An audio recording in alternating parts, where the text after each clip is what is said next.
stage a stunt like that here. The governor is inside having a press conference. There was no reason in the world for them to come here. They came here in all of their cars to do what? To take somebody who was driving a car and then denying that they took anybody at all. This is a complete provocation. This has nothing to do with safety. In fact, this is the exact opposite of keeping our city safe.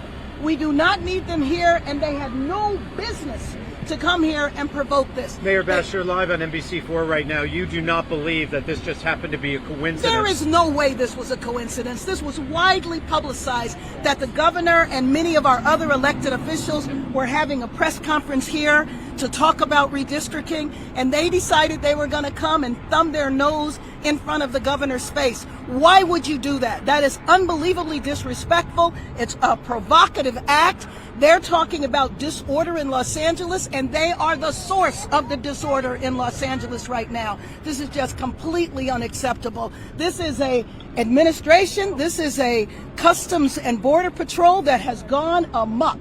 This absolutely has to stop. There was no danger here. There was no need to detain anyone here. And there was certainly no need to have a provocative act right here where the governor is having a press conference. Mayor, the commander, Gavin, said that they were on routine patrol, and that's why they were here. Mind you, the Metropolitan Detention Center is about 3-4 blocks away from here. Well, there is no way in the world that I believe that, and I'm frankly disappointed in Bovina. Because if he was serious and sincere about what their mission is, why on earth would he stage a provocative act in here, right here, in front of where the governor is? He did this intentionally to disrespect the governor, to disrespect this iconic museum, and to disrespect our state.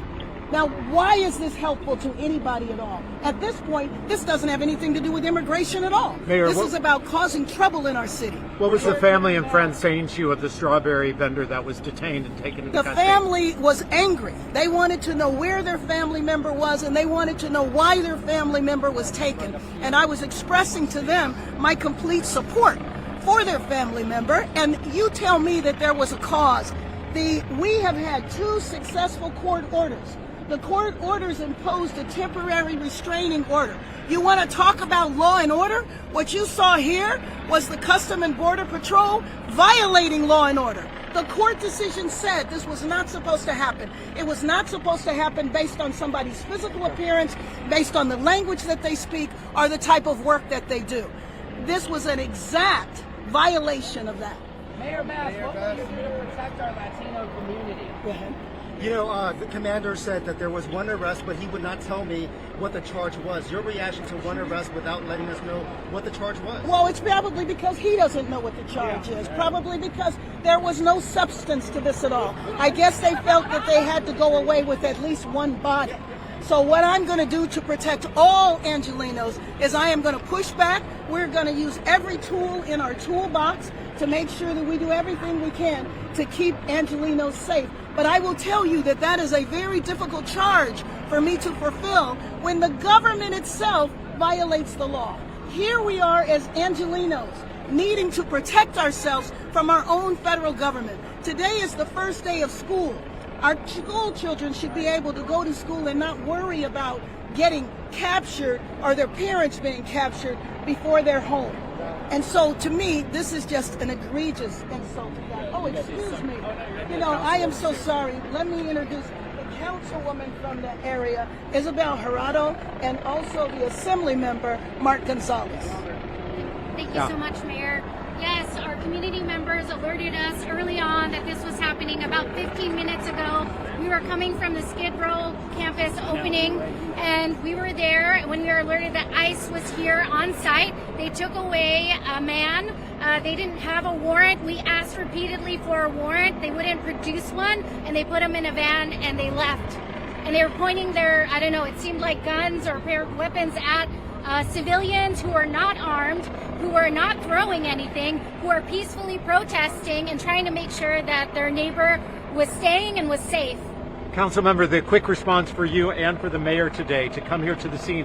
How are you all made aware of what was going on here? Did community members call you? Or You heard from community members. Community members, we have a rapid response network. I mean, one of our staff lives in Little Tokyo, sent us a video of ICE outside of the Janum Museum, and I immediately came over from Skid Row campus, and the mayor came over here, and we have rapid response teams here in the city of LA that are putting their bodies on the line to protect residents from being taken and unconstitutional rights being taken away from them unconstitutionally. Look, my name is Osama Gonzalez, and I have video of when the van started showing up. My staff is out here. I was inside with the governor when this started to unfold, and I want to echo the words of our mayor and our council member. This is the act of a coward, of a president who's trying to take hostage of our democracy. What we were doing in there today was delivering democracy for the sake of the rest of the nation. And what we are going to be doing next week is redrawing those lines to make sure that we sustain democracy that is being hijacked, that is being kidnapped, like the people here today who were kidnapped by this president with no warrant, with no due process. And so I was in that press conference today, but I came out when my staff said that folks are being detained against their will, and I'm standing with my mayor and my council member today that we're going to fight back. People need to know their rights, that this is the kind of BS that cannot be happening in our great city, and we're going to push back. We're going to redraw those maps to prevail democracy today, tomorrow, and every day thereafter. And let me just say, it's like an assault on our city in so many different directions. Today they're here. We have to protect our universities now. UCLA being under attack, taking the money away from UCLA. Do you believe that the president's motive here, if this was a directive from the president, was to take attention away from the gerrymandering news conference and focus on what he believes is to be an unsafe LA? Well, absolutely, and we know that LA is unsafe right now because of his actions. LA is unsafe because we did not need to have Angelinos being snatched off the street like the driver was of that truck. I mean, just on Sunday, the three of us were celebrating the beginning of We Say Week, the celebration of Japanese American immigrants in this community, and for the next 9 days, continuing to have those celebrations, and this political stunt is now costing the safety and security of our communities. It was a peaceful day today until they showed up. And let's be clear, and I know that the question was asked. Local law enforcement was here today to help those of us who were in that press conference today. They are not coordinating with ICE. Let's be very clear about that. They are here to protect those individuals who were attending the press conference. And when the federal administration came in, hijacked this press conference, made it about themselves, and that's what they're doing here today, is just trying to take away the attention that we are going to redraw those lines, and they're just kidnapping people off the streets, and that's where the mayor is here today.